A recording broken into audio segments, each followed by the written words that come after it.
Welcome to Trends with Benefits, a podcast by Van Eck with a forward-looking perspective.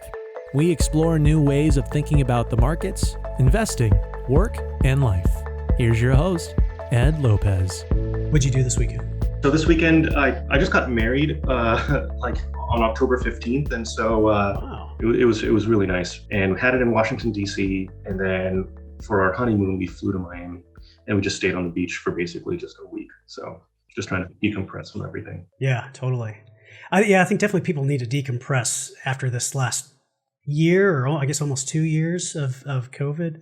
I feel like I talk to people and people are just kind of, I don't know, just lacking momentum and just trying to get through the end of the year. And I'm just glad it's I'm not the only one feeling that way, but it's good that you were able to kind of, well, one, get married, congratulations, and then go sit on the beach for a while. That sounds nice. Yeah, I know. Yeah, it was kind of, I'm typically not someone who understands how to take vacations very well. Like when I take a vacation, I'm like typically doing something like, going hiking or something active. And being on the beach was just, kind of new for me. After like the second or third day, I'm like, is this it? Are you supposed to sit here?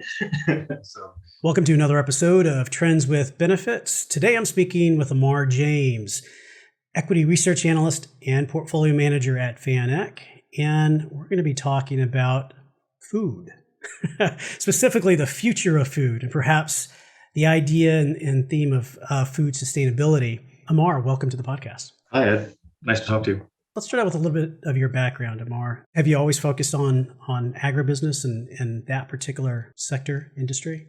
Yeah, no. So I have not always focused on agriculture or agribusiness. I didn't study anything like that in college or anything. So in college, I actually studied mathematics. But I kind of got disenchanted with some of my other peers and friends who were going through grad school.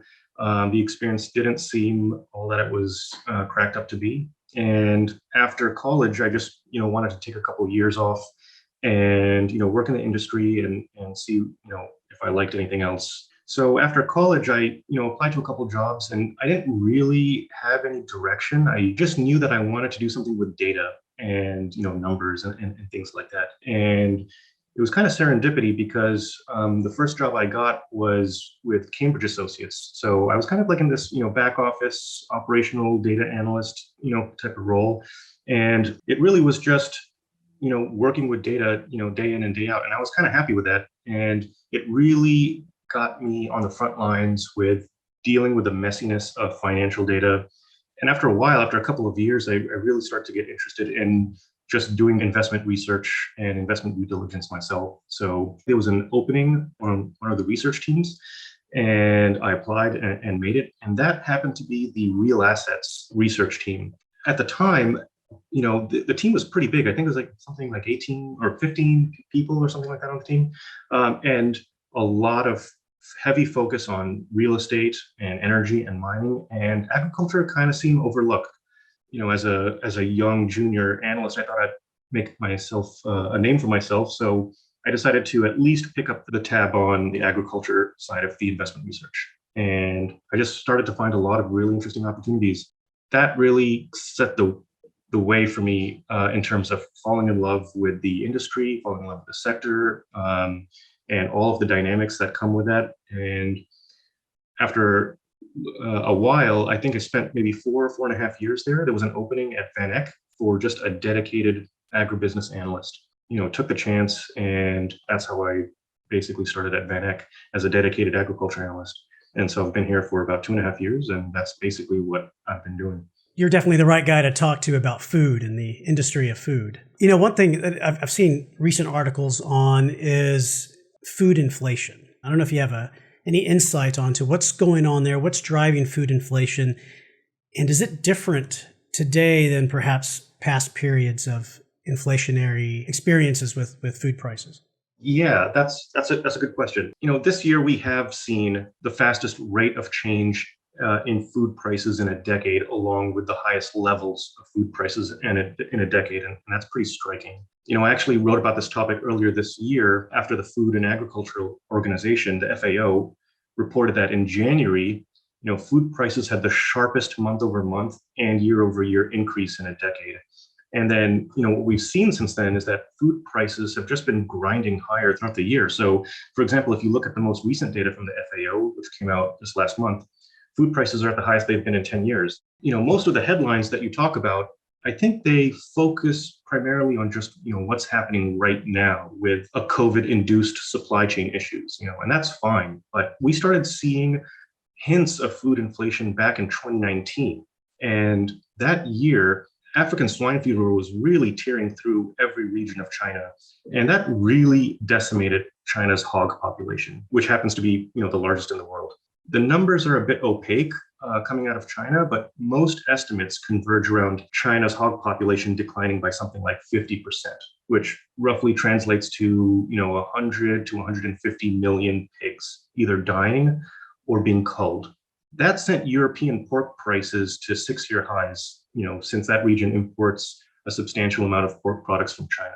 So that was kind of the first wave of it. But then to add insult to injury, the following year in 2020, as China's 26 million hog farmers were, scrambling to rebuild their herds, the country had a very poor harvest, which was caused by severe flooding in the southern regions and droughts in the west. And that really just compounded the problem because it pushed up domestic prices for corn and soybeans, which are the things that farmers use to convert into animal feed. And so now you have a situation in China where corn, soybeans, and pork, and now also poultry and beef too, because they're being used as a substitute for pork, they're all at record high prices. And after that, China began aggressively importing. So they're starting to import corn, they're starting to import soybeans and meat products. A lot of that's coming from the US, a lot of that's coming from Brazil, and that's all to satisfy local demand, which led to basically a chain reaction in terms of domestic prices rising in those countries. And that really set the stage for what was going to be a global rally in food prices with or without COVID. But then, of course, in 2020, we also got hit with COVID, and the COVID shutdowns. And that really just tangled up the supply chains. So there is a lot of, moving parts here. I'd say that, overlaying the impact of COVID is difficult, given that you have to factor some of the demand destruction side of things, with restaurants and hotels and schools shutting down. But at a minimum, what we can say is that COVID will either, prolong the time horizon of the rally in food prices, or perhaps increase the severity of the food inflation, or maybe some combination of the two. But it's really just making something that was already going to happen more severe. That trend you started seeing in China before even COVID hit, is that something that you think is a long-term trend or something there which is longer term? You talked about some of the climate-related issues that China had in 2020. Some of the articles that I've read recently have talked about how fertilizer prices have gone through the roof, maybe because of COVID, maybe because of weather. I don't know if that's a kind of transitory thing as well, but is there a long-term trend towards, or I guess, risk of food scarcity in the traditional sense? I mean, that's a very big question. I mean, I would say yes, if nothing changes. One of the things to talk about is how China is rebuilding its hog herds. So its hog farmers are rebuilding their herds differently this time around to better meet global health and safety standards. And that also has to include higher feed rations. And so that means going forward, even the demand for animal feed from China could be higher than pre-2019 levels, even if they get back to the same number of hogs that they had before. And so, to meet that demand, China has to really get aggressive about making sure that its crops and its crop yields are sustainable. And it also has this really massive agricultural import program in an effort to also, pare those domestic food prices down and also rebuild its strategic reserves. But the problem with China is also a climate issue because most of the fertilizer produced in China is made with coal. And, that is very dirty from an emissions point of view. And so you've got all these competing factors at play that, if nothing changes, especially on the environmental sustainability front, we could have some issues. But I think that's why there's a lot of companies out there right now that are pushing towards solutions. Now, you mentioned the word sustainability, which can almost be a buzzword nowadays, but is it an important Is it an important word? Is it an important concept that people need to understand today going forward, that farmers need to really start to incorporate and companies need to really look at their sustainability practices? Is it something that is really important to consider for going forward? Yeah, I think it is. And I don't think it necessarily even needs to be driven by, the good graces of the farmer. I think it's being demanded by the consumer. A survey conducted by Bloomberg Business Week earlier this year, I mean, they showed that basically it was two things: health concerns and environmental considerations are the top two reasons that US, European, and Chinese consumers think about when they're purchasing, so-called sustainable foods or even things like plant-based meats. And there've been many studies highlighting the links between animal-heavy diets and chronic diseases such as cardiovascular disease or certain kinds of cancers. And so the thinking goes like this: if you replace animal protein with plant-based protein, you could mitigate some of those risks. And Beyond Burgers, for example, they've got zero trans fat and no cholesterol. And they have higher dietary fiber, and they even have higher protein, actually, than an equivalently sized beef patty. On the other hand, they also come with a lot of sodium. So, the bottom line is it's a toss-up whether alternative protein burgers are good for your health overall. There's pros and cons in either direction, but at least they're good for the environment. And that's where that second reason highlighted in that Bloomberg survey comes in, the environmental considerations. There's also a study that came out a couple of years ago from the University of Michigan, which showed that compared to a traditional beef patty, that Beyond Burger generates 90% less greenhouse gas emissions. It requires 46% less energy to produce. It uses 99% less water, 99% less land. And a lot of that can be traced back to the fact that plant-based meat production avoids the carbon and methane emissions that come with growing an animal and dealing with the effects of its digestion over several years before slaughter. The environmental impact of a Beyond Burger comes really more so from the packaging than from the food product itself. Similar statements really can be made for the other plant-based burger producers too. Not trying to just pick on Beyond here, but companies like Beyond and Impossible are really just the tip of the iceberg too. I think there's going to be a long-term trend that's here to stay, and we're already starting to see that it's in the early stages right now with the other large global food producers like Kellogg and Conagra. They're launching their own versions of environmentally sustainable food products too. So you're really seeing this really come from the demand side. Yeah, so you talked about Beyond Meat, and that's plant-based. Have you seen anything like there? I know there's other technologies like cultured meat and I don't know what the other one is, like biomass or something, wholesale biomass. Have you seen any of those technologies out in the market? Yeah, there are some companies that are already out in the market selling today cultured meat in Singapore. And there's a company that is called Memphis Meats that is not yet selling cultured meat in the US, but they are basically just waiting on FDA approval before they can begin doing that. It's hard to estimate, how likely an adoption would be on those kinds of products because food is just so personal, and we I think need a little bit more data to really see how consumers feel about it. I mean, it took a long time just to even ramp up to plant-based protein, but now I think we're at certainly some kind of inflection point.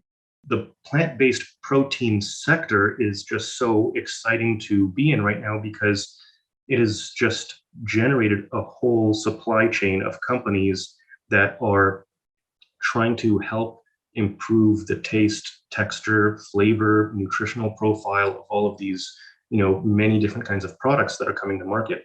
And so there's a lot of interesting stuff happening there.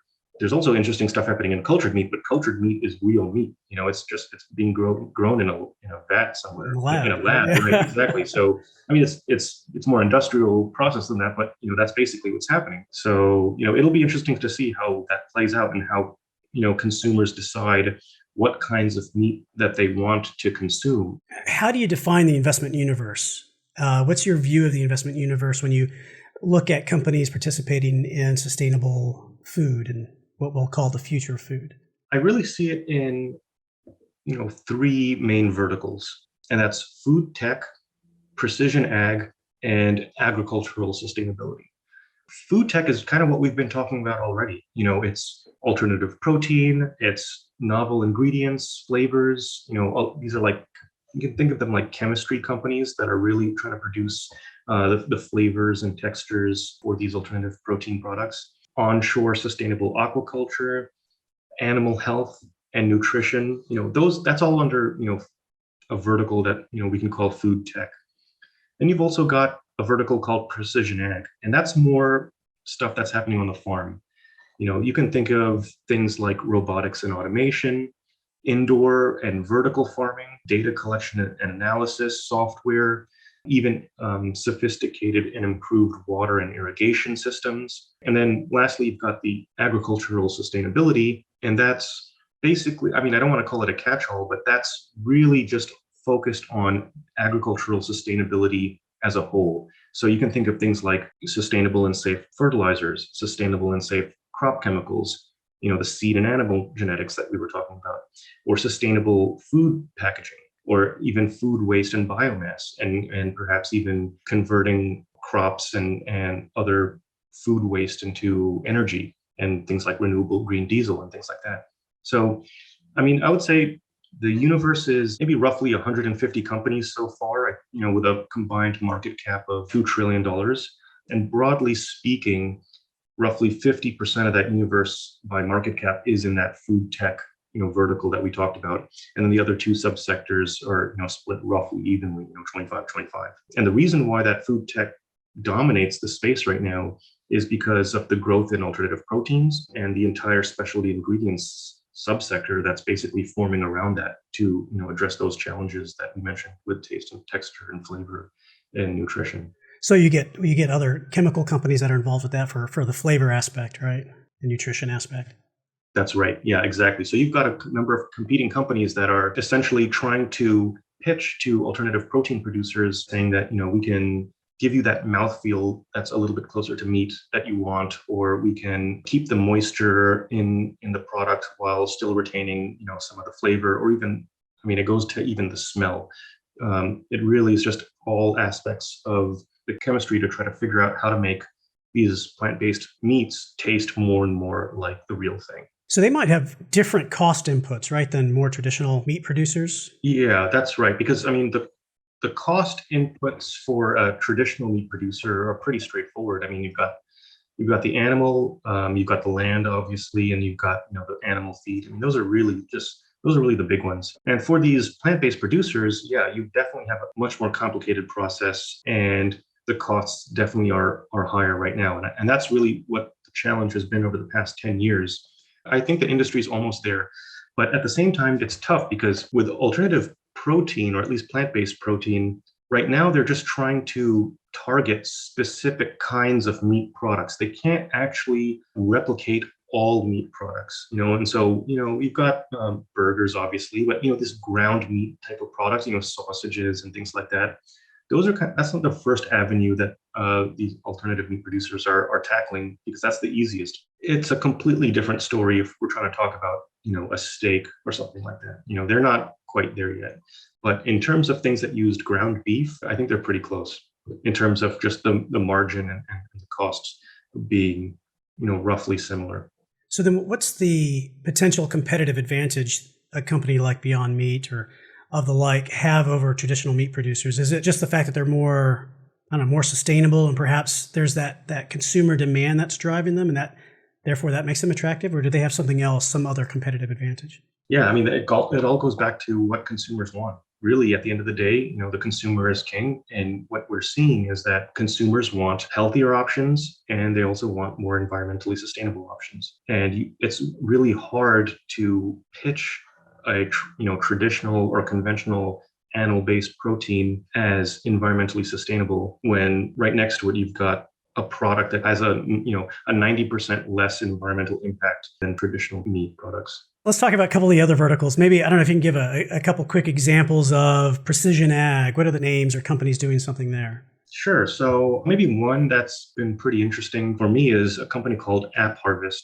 It's basically a company that builds and operates these next generation high-tech greenhouses with sophisticated robotics, and software that monitors the entire growing process.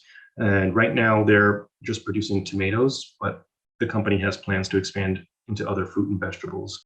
And, while the concept of greenhouses is not new, this company's approach to combine the best available technology and scale to size, it really makes that a differentiator.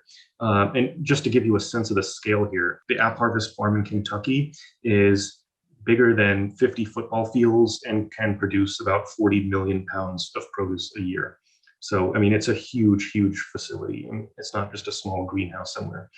And I think that their focus on staying in Kentucky is also another differentiator. And that's actually where their name comes from. App Harvest stands for Appalachian Harvest. That Kentucky region is strategically located and in close proximity to a number of considerably large American major cities. At the same time, it's in an area with high labor availability and also lower than average energy costs. Since it's also indoors and since it's such a controlled environment, they don't use pesticides or insecticides so that they avoid all of those harsh chemicals. All of that kind of combines to make App Harvest generate higher yields than traditional farming. So they've got higher yields than a traditional outdoor tomato planter, about 30 times more. So there's just a lot of efficiencies that this type of technology can extract. How about an example of ag sustainability? For ag sustainability, I would say Corteva is probably one of our top ideas here. They arguably have one of the most sophisticated seed and plant tech platforms, with a very robust CRISPR gene editing program. And that company has two major segments. They've got a seed segment and they've got this crop protection chemical segment. In the seed segment, Corteva develops and supplies commercial seeds globally, and they have been bred to generate better crop yields. And the seed traits that Corteva offers also include technologies that improve the seed's resistance to weather, disease, some insects, and some even herbicides, which is really important for its next segment, that crop protection segment, because Corteva also develops products to protect crops against weeds, insects, and diseases.